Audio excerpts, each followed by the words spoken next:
Olá, eu sou a Marília Damião e começa agora o Go Green, um papo energético, o podcast da Green Yellow. Quinzenalmente, vamos trazer para você um bate-papo sobre energia e suas várias ramificações. Vamos falar de energia limpa, renovável, sustentável e as inovações na área energética. E no episódio de hoje, vamos focar em geração distribuída, que vem crescendo muito aqui no Brasil ano após ano. Segundo dados da BGD, que é a Associação Brasileira de Geração Distribuída, nosso país chegou ao marco de 12 gigawatts de potência operacional em GD e ainda está quase batendo um outro marco, que é o de consumidores que investiram em equipamentos de geração de energia.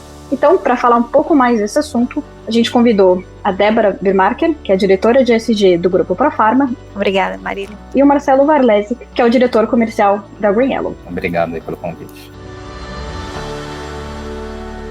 Bom, então acho que para começar esse assunto, vamos primeiro começar um pouco falando desse, a gente falou do crescimento da GD, a gente vai falar muito desse termo GD, que é geração distribuída. E aí, Marcelo, eu queria te perguntar primeiro, o que é geração distribuída de energia? Bom, tecnicamente, o termo geração distribuída, ele significa, a gente caracteriza, os sistemas de geração distribuída, aqueles sistemas que geram a energia elétrica próximos ou juntos aos locais de consumo, aos grandes centros consumidores, Ele se contrapõe ao outro conceito que existe, que é a geração centralizada, onde a gente tem as grandes usinas, que geralmente estão afastadas dos centros de consumo, precisam ser transmitidas até os locais de consumo. Exemplos aí, a gente tem Itaipu, Belo Monte, Tucuruí, as grandes hidrelétricas. Geração distribuída é geração próxima à carga, e a gente tem também a resolução da ANEEL, 482, é uma resolução normativa que a ANEEL lançou no ano de 2012, onde ela estipulou o sistema de geração distribuída, onde ela estimula os consumidores de energia elétrica a serem geradores também dessa própria energia,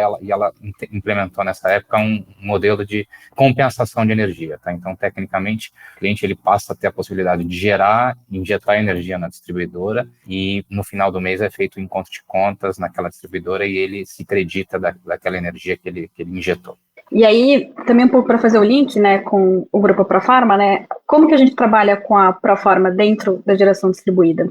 Dentro da geração distribuída, a gente tem algumas formas de fazer essa geração distribuída. A gente tem uma primeira forma, que é o que a gente chama de autoconsumo local, onde você tem a planta de geração no mesmo local onde você consome energia. Existe também uma outra forma, que é o autoconsumo remoto, que é o exemplo aqui, é o caso onde a Green Yellow tem essa parceria com a Profarma, onde a gente constrói uma usina solar, uma fazenda solar, tem que ser dentro da área de concessão das unidades consumidoras do cliente, da Profarma, no caso, que vão fazer o uso dessa compensação, vão se beneficiar dessa energia gerada por essa fazenda. E então essa fazenda gera energia, injeta na distribuidora de energia, e no final do mês todas essas unidades consumidoras da Profarma que estão cadastradas nesse programa de compensação de energia, elas se beneficiam da usina que é gerada por essa fazenda solar. Detalhando um pouco mais, dentro da GD, a gente fala muito de GD e solar, Essa é a única fonte renovável que se trabalha dentro da geração distribuída? E aí eu queria emendar uma pergunta também na sequência,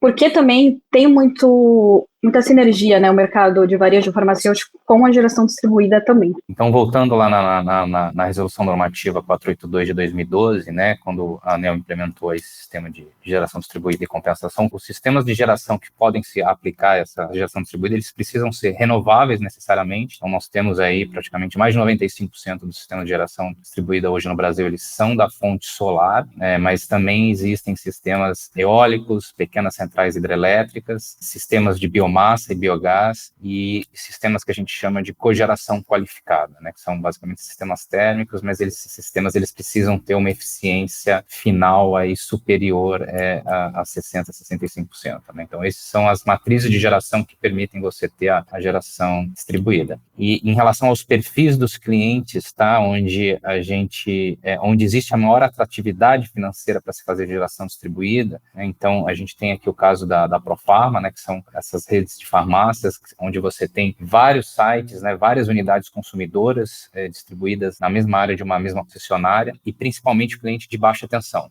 Então, farmácias, sites de empresas de telecom, que você tem diversas antenas, por exemplo. Então, grandes varejistas que têm várias lojas, todas conectadas em baixa tensão. E por que o baixa tensão? Porque ele é o consumidor que tem a tarifa, o custo de energia mais alto, de acordo com a estrutura tarifária do Brasil. Então, esse sim a gente consegue dar um desconto muito bom usando esses sistemas solares de geração distribuída.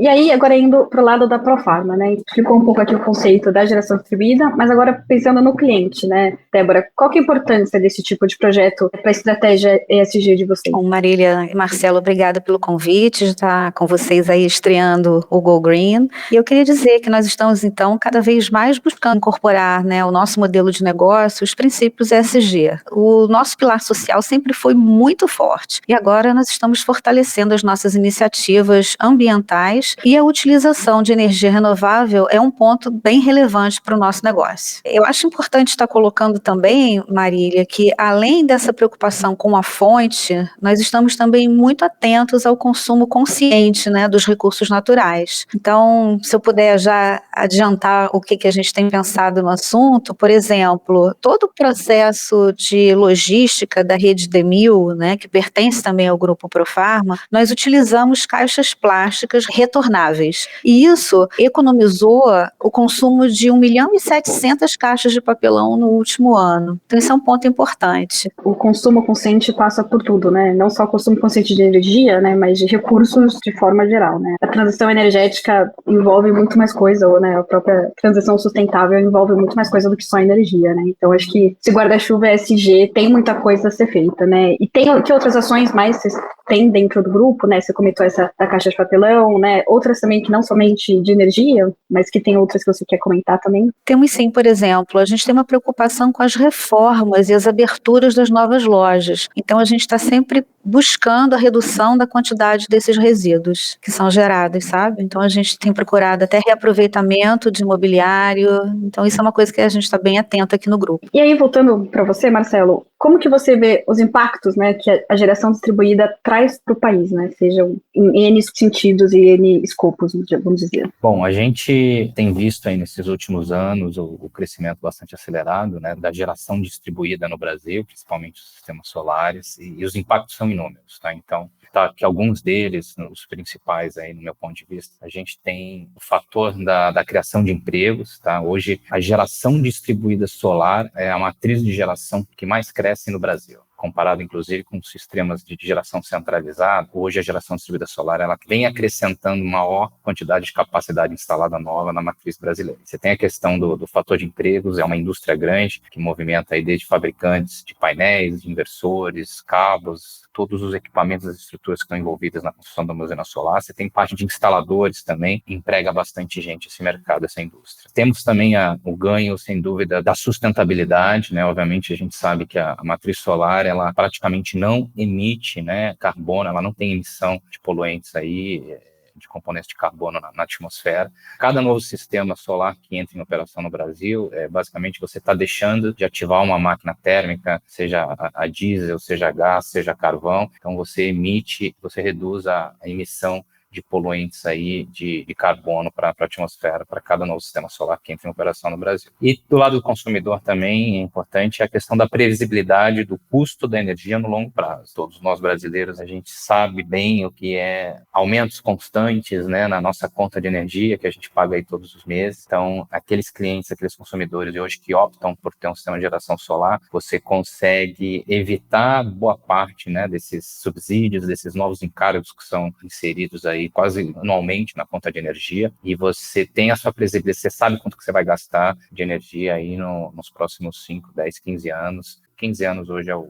prazo de vida útil médio de um sistema solar. Ano passado a gente sofreu bastante com bandeira tarifária, bandeira roxa, preta, enfim, todo um arco-íris de cores que foi criado de bandeira por causa da crise hídrica, né? E que a geração descentralizada ajuda talvez a mitigar um pouco essas questões por ser geração de alta carga e ajudar a injetar mais energia na rede, principalmente renovável, né? Bem lembrando, teve essas crises, tivemos ano passado o cliente fazendo contratação de térmicas emergenciais também, para evitar o risco do apagão que a gente passou no ano passado. Então, todas essas contratações emergenciais, isso é pago de alguma forma pelo consumidor de energia. A gente está pagando isso através de subsídio na conta, né? Então, o fato de as pessoas que têm essa opção de migrar para uma geração solar, elas evitam essa dor de cabeça aí na conta de energia. entendemos um pouco aqui o impacto da GD para o Brasil. E aí, Débora, pensando em vocês, né, no grupo, né, como que a transição de energia também impacta positivamente vocês e como vocês perceberam isso? Bom, aproximadamente 70% do consumo das nossas lojas hoje ele está sendo compensado através da operação dessas 3 usinas fotovoltaicas que nós somos parceiros, né?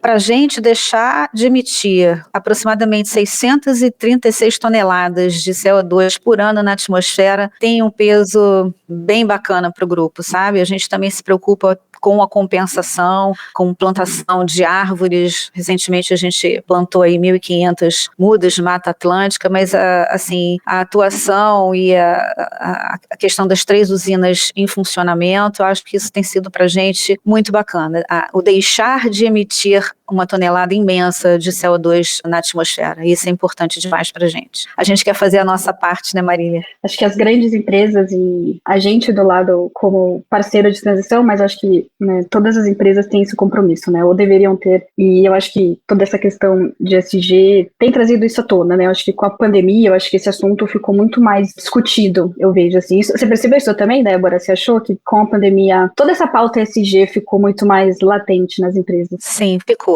Antes a questão de responsabilidade social que evoluiu para a ESG, né, com a pandemia ela ficou mais na cara do gol, né, não tem mais como a gente estar deixando debaixo do tapete, né, a gente tem que agir de uma forma responsável com o meio ambiente porque ele impacta diretamente também no social e principalmente porque ele acaba impactando nas pessoas mais vulneráveis, né, as crianças mais vulneráveis, né, então a gente não dá para dissociar o meio ambiente do social, a gente tem que caminhar juntos. E a pandemia trouxe isso muito à tona, né? Falava-se muito de responsabilidade social corporativa, né? Hoje a gente fala muito de ESG, né? É parecido, mas acho que traz os 3 juntos.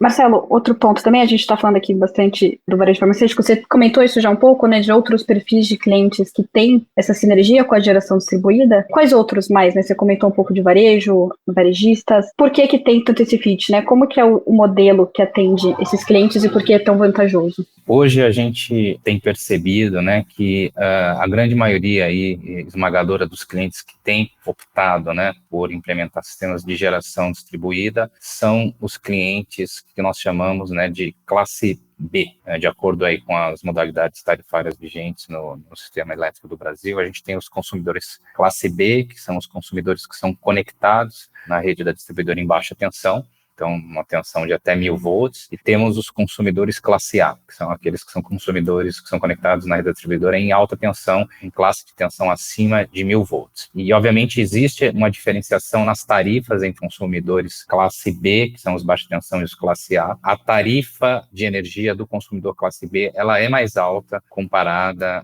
à tarifa de energia do consumidor classe A, alta tensão. Então, hoje, a gente tem muita viabilidade financeira, é muito atrativo do ponto de vista econômico financeiro para os consumidores classe B fazerem o sistema de geração distribuída, né? Então, a gente consegue aí paybacks aí da ordem aí de 4, 5 anos. Esses clientes conseguem perceber, né, uma redução real de custo na conta de energia deles, na ordem aí de 20%, em alguns casos até 40%, a depender da tarifa da distribuidora, da incidência solar da região onde você está instalando o sistema solar. Então, posto isso, a gente tem visto as grandes grupos farmacêuticos, as grandes empresas, as redes de drogarias, que têm várias unidades consumidoras em baixa tensão, unidades consumidoras grupo B, implementando massivamente aí sistemas de geração distribuída. Empresas de telecom também têm várias unidades consumidoras, cada antena, né, de transmissão é uma unidade consumidora, e grandes grupos de varejo em geral, principalmente, de novo, aqueles que têm várias unidades consumidoras em baixa tensão, tá? Então, esses são os clientes aí que a gente tem visto que estão aderindo mais representativamente para a geração distribuída. E aí, assim, só para a gente pensar um pouco também visão de futuro, né? Se a gente falou um pouco aqui do marco, né, que a gente atingiu do crescimento da GD, que hoje a gente está em 2 gigawatts de potência instalada. Marcelo, como você vê o crescimento da GD no Brasil, né? Como que o futuro, a gente teve no começo do ano o marco legal efetivamente aprovado da geração distribuída, que mudou algumas regras da regulação. Como você vê o futuro da GD, e impulsionado aí também pelas pautas ESG e essas grandes corporações aderindo a isso também? Como eu mencionei anteriormente, a gente gente viu aí uma expansão muito acelerada, né, num ritmo muito acelerado da geração distribuída solar no Brasil nesses últimos praticamente 5, 6 anos. Até hoje a gente está aí já passando 12 gigawatts de capacidade instalada no Brasil só de sistemas solares de geração distribuída.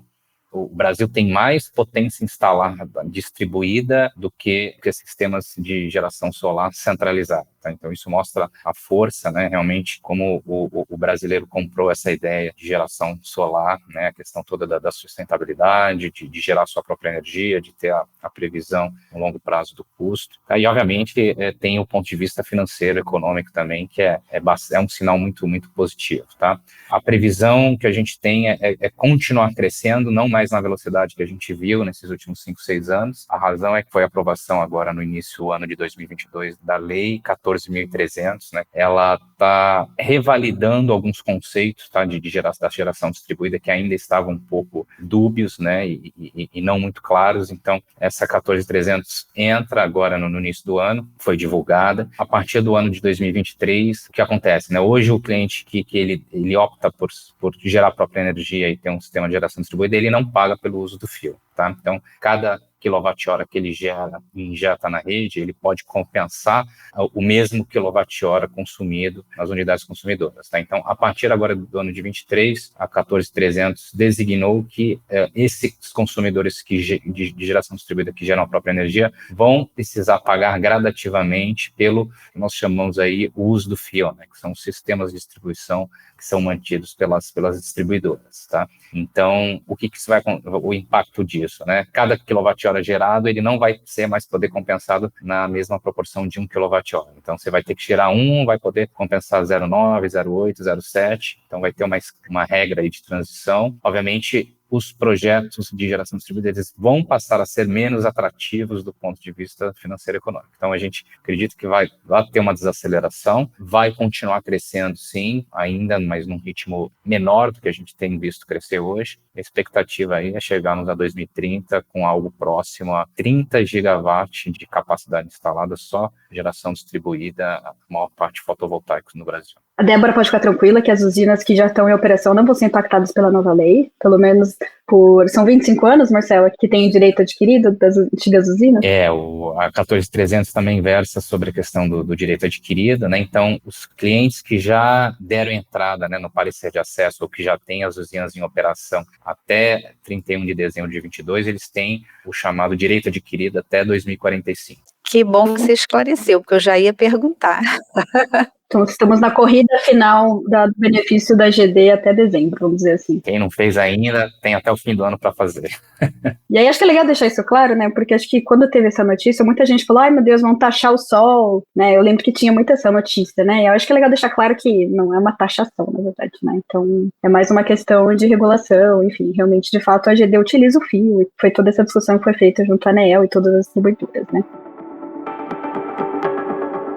Bom, obrigada, Débora, pela sua participação aqui no Go Green e ter aceitado o convite de participar e também pela parceria com a Greenello já tem alguns anos. Obrigada, Marília, obrigada, Marcelo. E até a próxima. E agradecer também o Marcelo pela participação. Obrigado, Débora. Obrigado, Marília. Parabéns aí pela organização e pessoal aí ouvindo a gente. Obrigado a todos. E agradecer, claro, quem está ouvindo a gente, acompanha a gente até aqui. Te convido a seguir a Greenello nas nossas redes sociais e também para continuar ouvindo aqui o nosso podcast Go Green, que toda quinzena teremos um novo episódio. E, de novo, obrigada, Marcelo e Débora.